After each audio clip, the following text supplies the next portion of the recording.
우리 은혜 받으실 하나님의 말씀, 구약성경 열왕기상 22장 51절에서 53절, 열왕기상 22장 51절에서 53절, 또 이어서 열왕기하 1장 1절에서 4절 말씀 보겠습니다. 예, 우리 사랑하는 성도 여러분들, 한 주간도 주님 은혜 가운데 평안하셨습니까? 오늘은 제목이 아름다운 역사를 위하여예요. 무슨 신문 사설 제목 같기도 하고, 근데 제가 제목을 이렇게 여러 번 이렇게 바꿨어요. 이렇게 아무튼 굉장히 많이 제목을 이렇게 그렸던 적이 별로 없는데 굉장히 많이 고쳤던 것 같아요. 조금 더 부드럽게 한 게 저거예요. 아름다운 역사를 위하여. 역사는 우리 그냥 한자로 보면 과거예요. 과거의 시간입니다. 지난 이야기고요. 그리고 지난 시간을 이렇게 돌이켜보면 감사한 시간도 있고, 또 힘들었던 시간도 있고, 죄송했던 시간도 있고, 그래요. 또 과거를 회상했을 때 이렇게 마음에 굉장한 기쁨, 즐거움을 주는 어떤 사건들도 있고요. 또 생각하면 마음 아팠던 시간들도 있습니다. 과거를 생각해서 행복할 수 있다면 과거의 시간 잘 산 거예요. 아주 잘 살던 과거가 오늘의 감사와 행복의 열매로 나타난다라는 거죠. 과거는, 역사는 그냥 단순한 과거가 아니고요. 오늘의 내 삶에 굉장한 영향력을 가지고 있습니다. 절대 과거와 우리의 삶이 단절되어 있지 않다라는 거예요. 제가 처음 이제 신학교를 먼저 가게 됐는데, 신학교 갔을 때 저 같이 이제 중고등부 시절 지냈던 선배들, 형님, 누나들이랑 이렇게 독서 모임을 하게 됐어요. 그때 이제 그때 대학생들은 책 많이 봤어요, 일반적으로.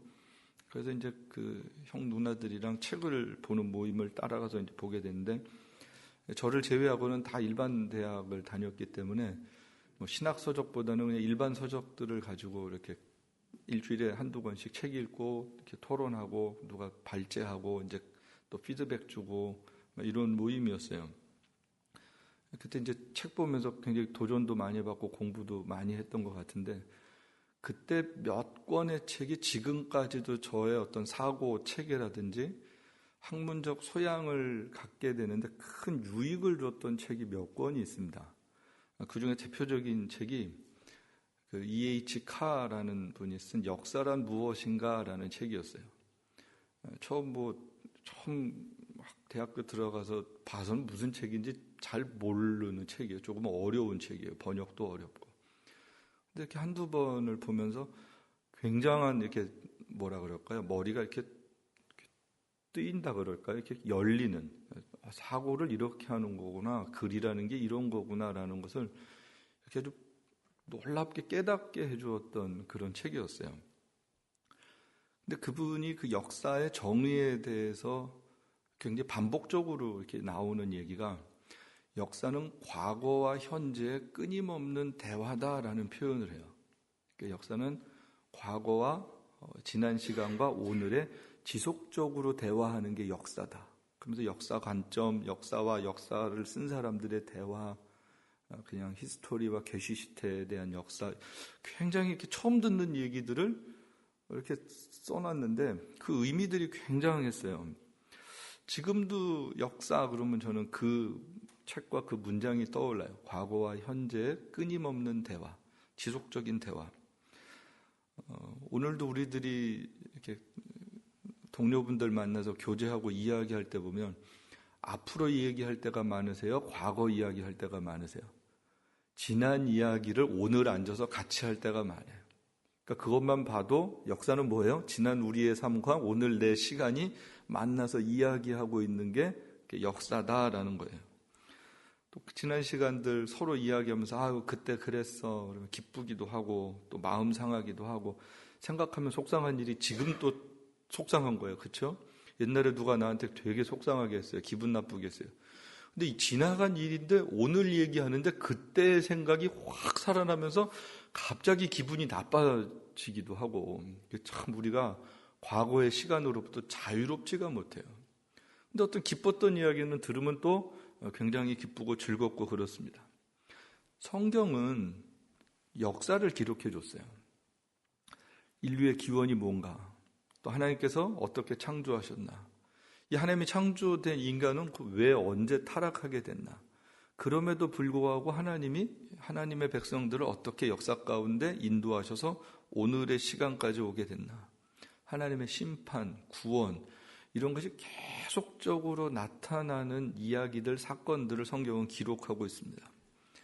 그래서 성경은 어떤 신비한 이야기가 아니라 역사적 사실에 바탕을 두고 기록된 하나님의 말씀이다라는 것을 우리가 늘 알고 있어야 합니다. 그리고 이 역사는 하나님의 역사예요. 하나님이 주도적으로 끌고 가시는 역사고, 하나님이 끌고 가시는 역사 속에 사람들이 등장을 해요. 그런데 두 종류의 사람이 나와요. 하나는 순종하는 사람, 하나는 불순종하는 사람이에요. 순종하는 사람들에겐 하나님께서 은혜를 주세요. 복을 내려주세요. 불순종했던 사람들은 늘 역사 속에 심판받았어요. 그래서 하나님이 이끌고 가는 역사가 있고, 그 이끌고 가시는 역사 속에 하나님이 쓰시는 사람들 통하여서 순종과 불순종의 역사가 지속적으로 반복해서 기록되어져 있는 것이 성경의 역사다라는 것이죠. 그래서 우리는 성경을 통하여서 정확히 배워야 하는 것이 무엇이냐면, 순종과 불순종이 어떤 것인지를 알아야 되고, 순종의 결과가 구원과 하나님의 회복과 축복이라면 불순종의 결과가 심판이다라는 것을 또한 무섭게 알 수 있어야 된다라는 것이죠. 과거에 하나님이 그렇게 역사하셨다면 오늘도 그렇게 역사하신다라는 거예요. 성경 속에 하나님이 구원하시고 심판하셨다면 오늘도 구원하시고 심판하시는 하나님이시고요. 그리고 마지막 때도 심판하시고 구원하시는 하나님이신 걸 우리는 믿습니다. 그냥 하나님 막연하게 믿는 게 아니라 성경에 기록된 하나님이 어떻게 일하셨는지를 통하여서 오늘도 동일한 하나님이시고 영원토록 동일한 하나님이시다라는 거예요. 그래서 성경이 그냥 막연한 이스라엘의 역사, 초대교회의 역사, 이런 것만 기록해 준 것이 아니라 그것을 통하여서 오늘을 사는, 오고 오는 모든 세대 그리스도인들이 이 하나님의 말씀을 통하여서 하나님의 역사를 배우고 하나님의 역사를 또한 이루어 가야 된다는 것이죠. 그게 하나님의 말씀을 통해서 하나님의 백성들이 이 땅에 살아가는 삶의 모습들입니다. 오늘 읽은 본문은 열왕기 상 마지막 열왕기하 처음을 우리가 읽었어요. 왕들의 이야기예요. 왕들의. 역사를 또 하나 일반 역사를 보면 왕 중심의 역사가 있고요, 민중, 백성 중심의 역사가 있어요. 어떤 관점으로 보느냐에 따라서 해석이 완전히 또 달라지죠. 근데 이 이스라엘 열왕기 상하에 있는 역사는 왕들을 중심으로 하나님이 역사를 기록하게 하셨어요. 그런데 중요한 것은 이스라엘 왕들이 하나님을 잘 섬기면 하나님의 평화가 그 땅 가운데 임하지만, 그 왕들이 하나님을 잘 섬기지 않으면 그 땅 가운데 평화가 있지 않았다라는 것이죠. 우상 숭배하면 국가가 어려워져요. 무너져요. 혼란스러워져요. 백성들이 도탄에 빠졌어요. 이스라엘의 인사가 우리가 잘 아는 대로 샬롬이에요. 샬롬, 평화예요. 평화. 평안하십시오. 평안을 빕니다. 평강의 하나님이 당신과 함께하길 원합니다. 이런 의미의 샬롬이라는 인사예요. 근데 샬롬은 하나님을 경외하는 사람들이 누리는 축복입니다. 그냥 인사했다고 샬롬이 있는 게 아니라 하나님을 경외할 때 하나님이 주시는 은택이 샬롬으로 나타난다는 거예요. 여호와를 경외하며 그도를 행하는 자가 복이 있는 거예요. 하나님을 두려워하고 하나님의 길에 순종하는 사람들을 하나님께서 그들의 삶에 참 평안으로 인도해 주신다라는 것을 성경은 계속해서 말씀하고 있죠. 하나님은 하나님의 백성들이 어제나 오늘이나 내일까지 계속해서 이 샬롬의 삶, 평안의 삶을 살기를 원하세요. 그렇죠. 부모가 자식이 어떻게 살길 보고 싶겠어요. 평강의 삶이죠. 근데 구약 성경에 보면 이 국가의 샬롬을 위해서 하나님이 세 가지 직책을 허락하세요. 하나가 왕이에요. 하나가 선지자예요. 하나가 제사장이에요. 다 기름 부음 받아서 하나님의 나라, 하나님의 공동체를 잘 세우는 특별하게 부름받은 사람들이에요. 왕은 우리가 잘 아는 대로 통치자예요. 어떻게 보면 오늘로 치면 행정부죠. 입법, 사법, 행정, 이 모든 것을 어떻게 보면 관장했어요. 그때는 삼권 분립 시대가 아니라 그냥 왕이 모든 기능들을 되게 잘 해야 되는, 제사장들이 하나님의 말씀을 통하여서 하나님을 예배하는 이런 것들을 했고, 왕들이 그 모든 것들을 잘 했어야 돼요. 그런데 이 통치 철학이 있어야 되잖아요. 통치 기준이 있어야 되는 거예요. 그 기준이 뭐였어요? 늘 이스라엘은 하나님의 말씀이었어요. 그 당시에 모세 오경이었어요. 모세 오경은 우리가 잘 아는 대로 역사, 말씀, 율법, 하나님을 어떻게 예배하는 예배법, 이스라엘 백성들이 가나안에서 살아야 되는 가장 기본적인 하나님의 말씀에 근거한 삶, 이런 것들을 소개를 해주고 있어요. 그래서 모든 이스라엘 왕들이 모세 오경만 잘 알면, 그대로 나라를 다스리면 그 나라는 샬롬의 국가가 된다는 거예요. 근데 왕들이 그렇게 하나요? 잘 안 해요. 이스라엘 역사 보면 그렇게 했던 왕 거의 없어요. 몇 사람 안 되는 것 같아요. 하나님의 말씀 따라서 나라를 다스리고 있었던 사람들이 많지 않아요. 그럼 그렇게 말씀 따라 다스리지 않으면 나라가 완전히 망할 수 있잖아요. 그래서 하나님이 누구를 보내세요? 선지자를 보내세요. 선지자는 직접 하나님의 계시를 받아요. 말씀을 받아요. 그래서 받은 말씀을 왕에게 주로 전하는 역할을 했어요. 백성들에게 선포하는 역할을 했어요. 그래서 왕들이 하나님의 말씀을 통해서 나라를 잘 다스리지 못할 때 하나님께서 특별히 이 백성을 위하여서 하나님께서 선지자를 보내시는, 그래서 선지자들이 늘 그런 역할로서 하나님의 마지막 보루 같은 역할을 선지자들이 어떻게 보면 했다고 할 수 있죠. 이분들은 특수한 사명들이 있었어요. 그런데 선지자를 보내도 왕들이 말을 잘 안 듣죠.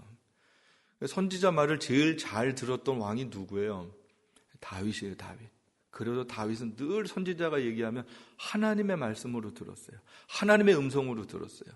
그래서 늘 회개하고 돌이키고 하나님 앞에 무릎 꿇고, 그래서 늘 하나님을 다윗은 누구라고 불렀어요? 왕이라고 불렀어요. 왕. 자기가 왕인데 나의 왕, 나의 하나님, 만군의 주 여호와여, 이런 고백을 하는 거예요. 그러니까 다윗은 늘 나에게 왕이 있다라는 것을 잊지 않고 선지자를 통하여서 늘 왕 앞에 무릎 꿇고 사는 훈련이 잘 되었다. 그러니까 몇 사람만, 히스기야라든지 요시야라든지 이런 몇 사람 말고는 없어요. 그런데 하나님께서 잘못된 왕에게 선지자를 보내주셨을 때 많은, 특별히 북쪽에서 사역했던 선지자들은 굉장히 핍박받고 어려움 당해요. 감옥도 가고요. 굉장히 힘들고 어렵게 살아요. 그래서 남쪽 유다에서 선지자를 했으면 괜찮은데 저 북쪽 이스라엘에서 선지자면 아주 힘들었던 선지자예요. 대접도 못 받고요. 고생하고, 에레미야 같은 경우는 늘 힘들게 살고 감옥 가 있고, 그게 선지자의 삶이었습니다. 그러니까 하나님의 말씀을 순종했던 시대와 순종하지 않았던 시대가 아주 극명하게 달라졌다라는 것이죠. 오늘 열왕기 상의 마지막에 등장하는 왕의 이름들을 소개를 해줘요. 북쪽 유다의 왕, 남쪽 이스라엘의 왕을 소개를 해주는데 한번 같이 보실까요? 22장 51절에서 53절. 유다의 여호사밧 왕 제17년에 아합의 아들 아하시야가 사마리아에서 이스라엘의 왕이 되어 2년 동안 이스라엘을 다스리니라. 그가 여호와 앞에서 악을 행하여 그의 아버지 길과 그 어머니 길과 이스라엘에게 범죄케 한 느밧의 아들 여로보암의 길로 행하며 바알을 섬겨 그에게 예배하여 이스라엘의 하나님 여호와를 노하시게 하기를 그의 아버지의 온갖 행위. 여기 보니까 이 왕을 소개를 하는데 북쪽 아하시야 왕은 어머니 아버지까지 지금 이야기를 해주고 있어요. 아버지가 누구예요? 아합이에요. 아합. 우리가 잘 아는 아합. 그럼 아합의 아내는 누구예요? 이세벨이에요. 그러니까 아합과 이세벨의 아들이 누구예요? 지금 아하시야예요. 그러면서 어머니 아버지처럼 했다라고 이야기를 합니다. 어머니 아버지처럼 한 게 뭐예요? 바알 섬겼다라는 이야기죠. 구약 성경에 나오는 가장 악한 여자가 이세벨이에요. 이세벨. 신약에서는 세례 요한 목베어 죽인 여자가 참 악한 여자고, 구약에서는 저 이세벨이 참 악한 여자예요. 저 사람 시돈의 딸이었어요. 시돈 왕의 딸인데 북이스라엘이 정략적으로 결혼을 합니다. 서로 힘을 합해서 가깝게 지내면서 다른 나라들과 싸울 때 동맹관계를 맺기 위해서 정략적인 결혼을 해요. 하나님을 잘 섬기고 하나님만 섬기면 하나님이 보호해 주시는데 하나님으로 만족이 안 되는 거예요. 그래서 우상 섬겼던 왕의 딸을 아내로 맡고 그러면서 그 이후 계속해서 지속적으로 바알을 섬기는, 우상 섬기는 일들이 북이스라엘 땅 가운데 있게 되죠. 저희가 그런 종교적으로 악한 것뿐만 아니라 너무 성품이 나빠서 그 나봇의 포도원 얘기가 있잖아요. 그 아합이 저 나봇의 포도원이 너무 탐났어요. 근데 팔라 그래도 안 파니까 어떻게 이세벨이 아주 악한 꾀를 내요. 동네 사람들한테 저 나봇이 왕도 미워하고 하나님도 안 섬긴다고 거짓 소문 내게 해가지고 소문이 쫙 퍼진 다음에 동네 사람들 깡패들 동원해가지고 그 나봇 돌로 쳐서 죽입니다. 그리고 나서 포도원 이제 가지면 되지 않냐고 왕이. 그렇게 했던 못된 여자예요. 굉장히 악한 여자죠. 그리고 하나님 앞에 또 무섭게 심판도 받죠. 예, 북쪽 왕들 가운데 지금 저런 역사인 것을 가르쳐주고 있어요. 그리고 나서 이 배경을 설명해 준 다음에 열왕기상 1장 1절이 어떻게 시작이 되냐면 아합이 죽은 후에 모압이 이스라엘을 배반하였더라. 예, 아합이 죽었는데 모압이 이스라엘 배반한 걸 왜 역사가 기록을 할까라는 거예요. 그러면 이스라엘 땅이 어떻게 됐는지를 이렇게 보시면 이스라엘 땅이 다윗과 솔로몬 때에는 굉장히 오른쪽으로 요단 동편 땅 모압 암몬 이 위쪽까지 해가지고요. 저 북쪽으로 해서도 굉장히 영토가 넓었어요. 그런데 지금 저 앞에 좀 빨갛게 돼 있는 데가 모압 땅이었는데 원래는 다윗 때는 조공 바치고 속국이었는데 이제 아합이 죽고 나니까 모압이 배반했어요. 반란을 일으키는 거예요. 순종하지 않는 거예요. 그 이야기를 시작을 해주고 있어요. 그 얘기는 뭐예요? 점점 힘을 잃어가고 있다. 국력이 약해지고 있다. 하나님 안 섬겼던 시대가 어떻게 변해가고 있는지를 보여주는 그냥 한 줄의 분명한 이야기입니다. 다윗 시대와 달랐다라는 거예요. 그래도 솔로몬 때까지는 괜찮았는데 그 이후로부터 달랐다라는 얘기예요. 큰 메시지를 주고 있습니다. 그런데 더 큰 문제가 생기는 거예요. 더 큰 문제는 뭐예요? 지금 보니까 아시아가 사마리아에 있는 다락 난간에서 떨어졌어요. 왜 떨어졌는지 모르는데 아무튼 떨어졌어요. 그래갖고 뭐 골절을 입었는지 어디가 다쳤는지 모르는데 병이 들었어요. 병이 들었는데 더 심각한 문제. 누구에게 물어보는 거예요? 바알에게 물어보는 거예요. 내가 병 들었는데 이거 바알에게 가서 내 병이 날지 안 날지 물어봐라. 그러니까 우리 옛날로 치면 어디 가는 거예요? 점 보러 가는 거예요. 이거 해도 되는지 안 되는지, 내 날지 안 날지. 안 되겠다. 아무래도 무당 불러서 굿 한번 해봐야 되겠다. 이런 거예요. 뭐 하는 사람이? 하나님 믿는 사람이, 교회 다니는 사람이, 은혜 받은 사람이. 하나님의 백성이 다급하니까 점 보러 갔어요. 그런데 우리는 급할 때 누구 찾는 거예요? 하나님 찾아야 돼요. 어려울 때 하나님 찾아야 돼요. 위기 때 하나님 찾는 거예요. 평상시 하나님 잘 섬기다가 진짜 중요할 때 딴짓하면 큰일 나는 거예요. 오히려 딴짓을 하다가도 급할 때 하나님께 돌아오면 그래도 소망이 있어요. 근데 이 사람들은 그 당시는 그러지 않았어요. 평상시 바알을 따라서 살더니 결국은 급할 때도 하나님 찾지 않고 바알 섬기는 일, 이것이 이 시대였어요. 그러니까 이 시대가 어떤 시대인지, 영적으로 어떤 시대인지 금방 알게 되는 그런 모습이에요. 그래서 바알에게 보러 가려고 사자를 보냈는데 하나님께서 그때 엘리야를 보내세요. 그리고 만나서 메시지를 주세요. 같이 봅니다. 여호와의 사자가 디셉 사람 엘리야에게 이르되 너는 일어나 올라가서 사마리아 왕의 사자를 만나 그에게 이르기를 이스라엘에 하나님이 없어서 너희가 에그론의 신 바알세붑에게 물으러 가느냐. 그러므로 여호와의 말씀이 내가 올라간 침상에서 내려오지 못할지라. 내가 반드시 죽으리라 하셨다 하라. 엘리야가 이에 가니라. 예, 하나님께서 어떻게 보면 그냥 심판하시면 되잖아요. 근데 그러지 않고 엘리야를 보내세요. 사자한테 메시지를 주세요. 네가 왜 하나님이 있는데 하나님의 백성이 왜 우상에게 가서 지금 묻고자 하느냐라고 지금 이야기를 주세요. 여러분, 그런데 이 말씀하는 하나님 마음을 한번 생각해 보세요. 자식이 갑자기 급한 일이 생겼는데 부모한테 얘기를 해야 되잖아요. 근데 옆집에 가서 이야기를 하는 거예요. 그럼 부모 마음이 어떨 것 같으세요? 좀 그런 거예요. 하나님을 찾아와야 되는데 급하면 하나님 찾아와야죠. 그런데 하나님 안 찾는 거예요. 근데 하나님이 그냥 먼저 심판하지 않고 엘리야를 통하여서 메시지를 주세요. 뭐예요? 나 찾아와, 나 찾아와. 나한테 와. 이런 하나님의 어떻게 보면 안타까운 마음이에요. 회개하고 돌아올 수 있는 마지막 기회를 하나님이 주시는 것 같은 그런 내용입니다. 근데 왕의 태도가 변함이 없어요. 군대를 보내서 그 엘리야야 어떻게 생겼어? 뭐지? 금방 엘리야인 것도 알았어요. 그러더니 엘리야 잡아와라고 얘기를 해요. 군대 50명을 보냅니다.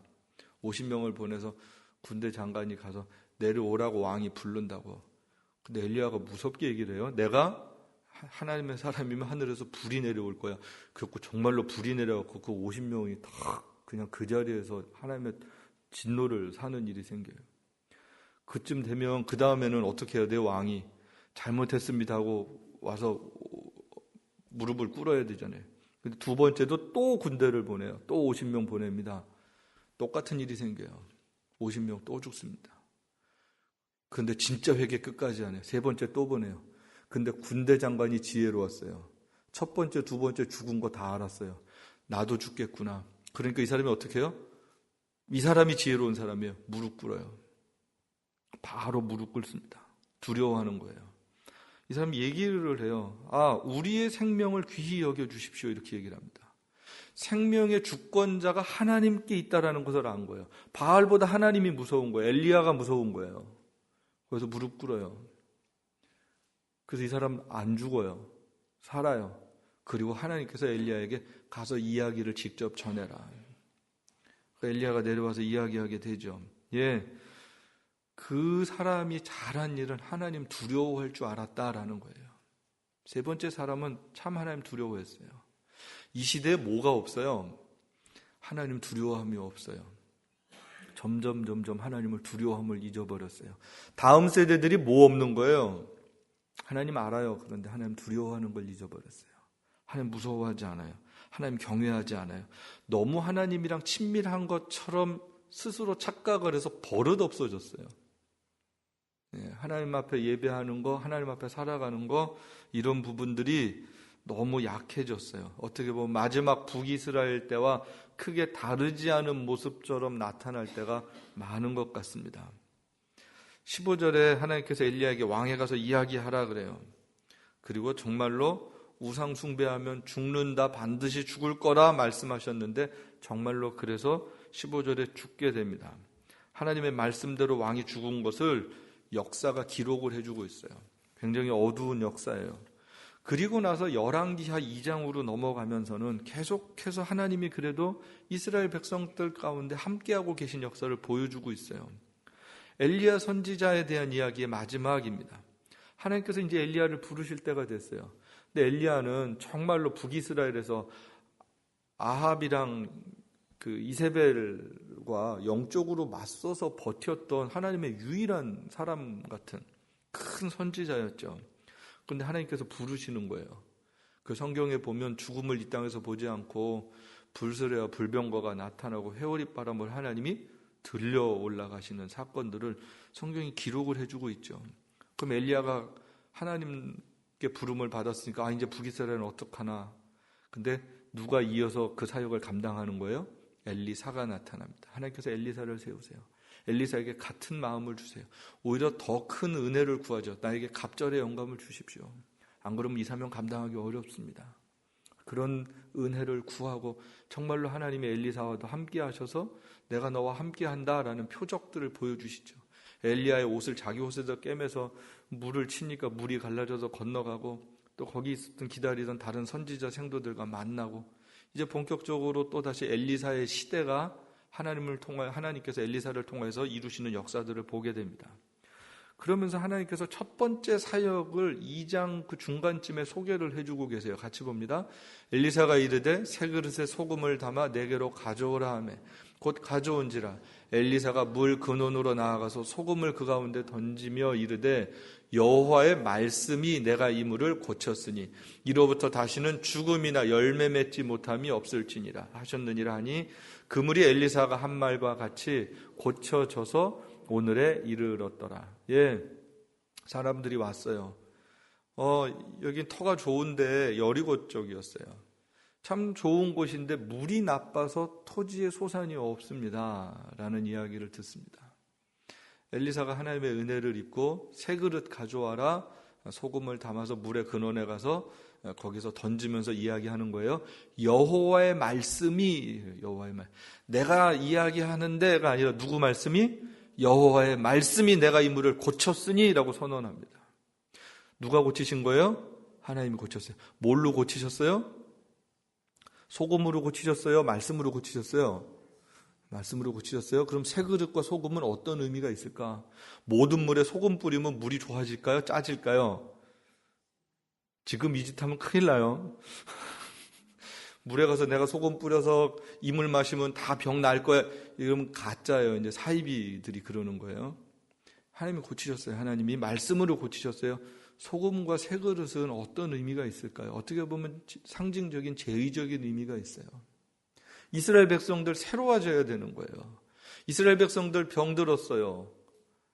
우상에게 전염됐어요. 뭐로 고쳐야 되는 거예요? 그 당시엔 소금이 치료하는 의미가 있었고 상징적인 거였어요.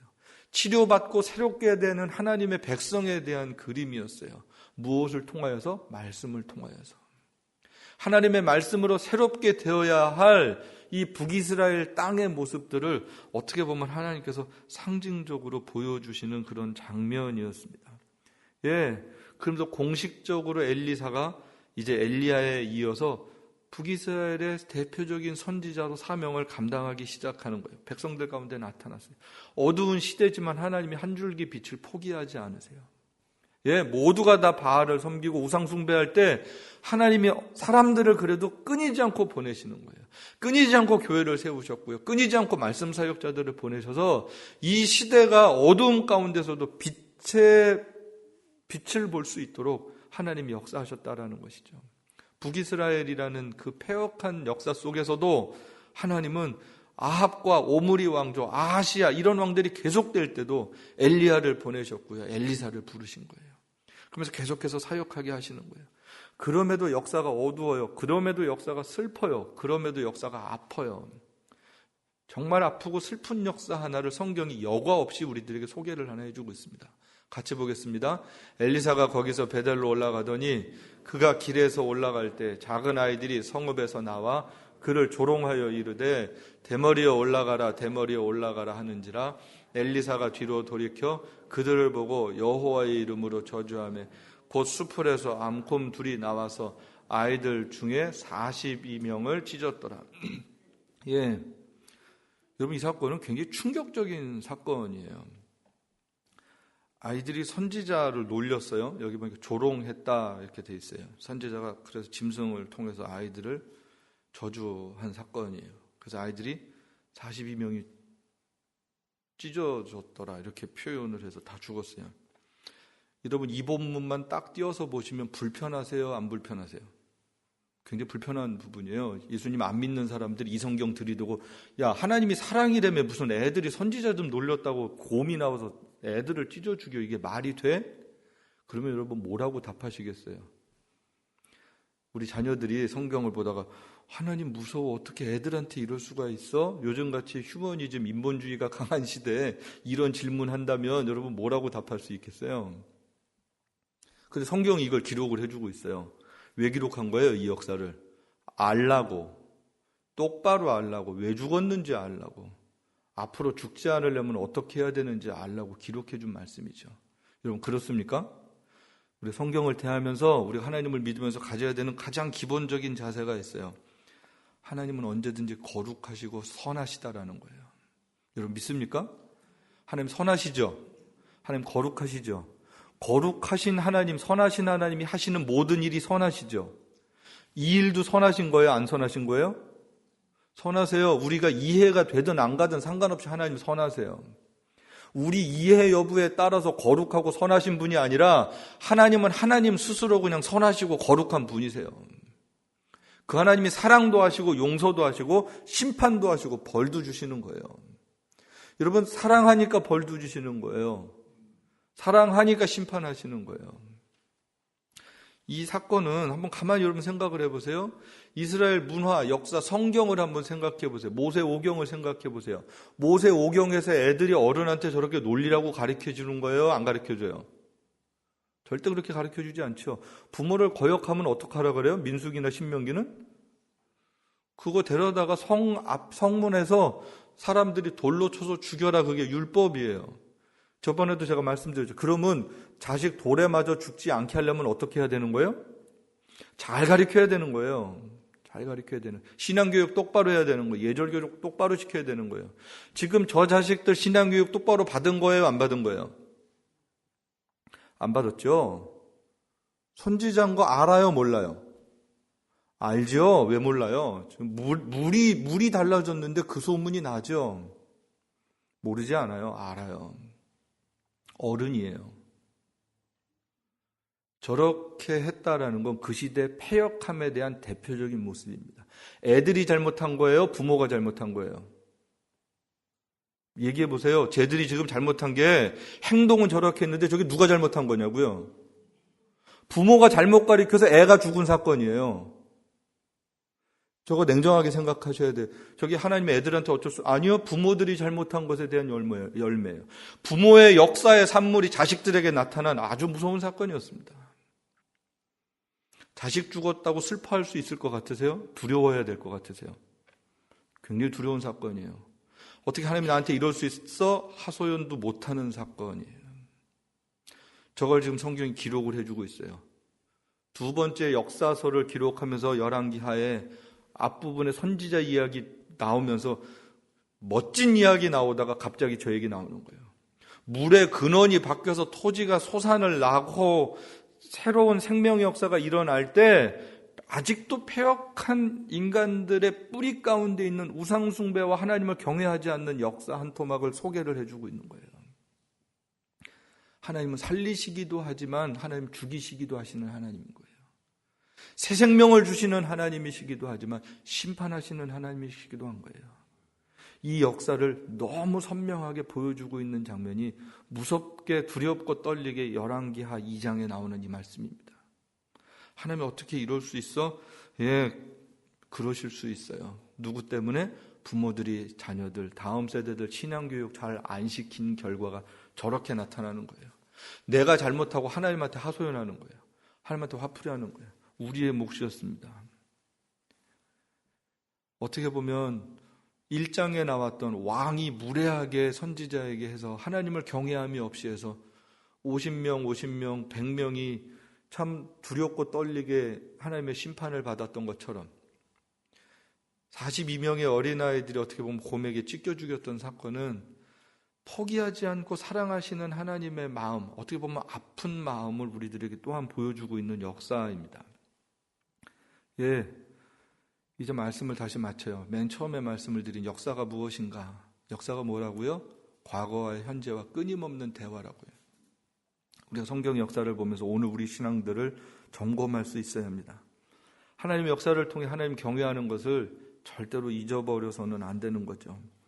아름다운 믿음의 역사 어떻게 만들 수 있을까? 예, 늘 옳은 하나님의 역사를 선택해야 합니다. 하나님을 경외하는 것을 끝까지 붙잡아야 됩니다.